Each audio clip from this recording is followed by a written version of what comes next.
சிவன் கோயில் கட்டுறது அவ்வளோ விளையாட்டு விஷயம் இல்லை, சாதாரணமான விஷயம் இல்லை. 5 ரூபா 10 ரூபாயில் கட்டிட முடியாது.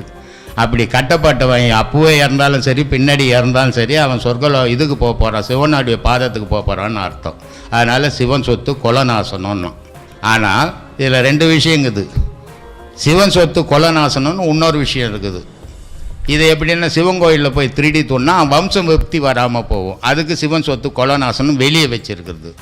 உள்ளே வச்சுருக்கிறது சிவன் கோயிலில் கட்டினீன்னா நீ திருப்பியும் பிறப்பு இல்லை உனக்குன்றதுக்கு சிவன் சொத்து கொலநாசனம்னு.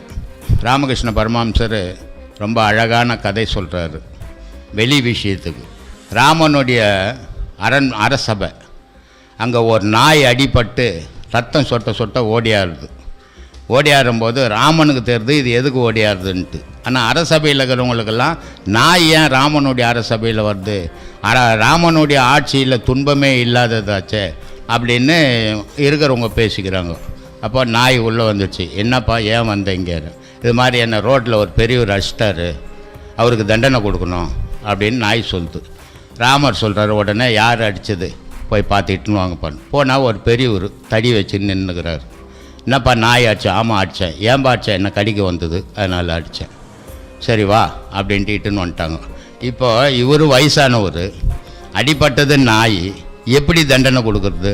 அப்போ சொல்கிறாங்க, அடிப்பட்ட நாய்கிட்டேயே தண்டனை கொடுக்க சொல்லிடுறாங்க. இது மாதிரி நீயே பார்த்து ஒரு தண்டனையை கொடுத்துடு, நாங்கள் கொடுக்க முடியாது.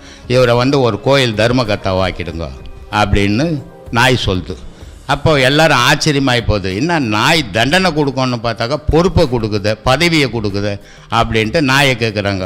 ஏன்பா இது மாதிரி தண்டனை கொடுக்கணும்னு எங்களாண்ட சொன்னேன், இப்போ பொறுப்பை கொடுத்துருக்குற நீன்னா, நான் போன பிரிவில் கோயில் தர்மகர்த்தா திருடி துண்டு இன்றைக்கி ரோடெல்லாம் உதப்படுறேன், இவரும் நாளைக்கு என் நிலைக்கு வரணும்னா இவரும் அந்த பொறுப்பு கொடுத்தா தான் அதை செய்வார் அப்படின்னு சொல்கிறாரு. அதை ராமகிருஷ்ணர் எழுதியிருக்கிறாரு.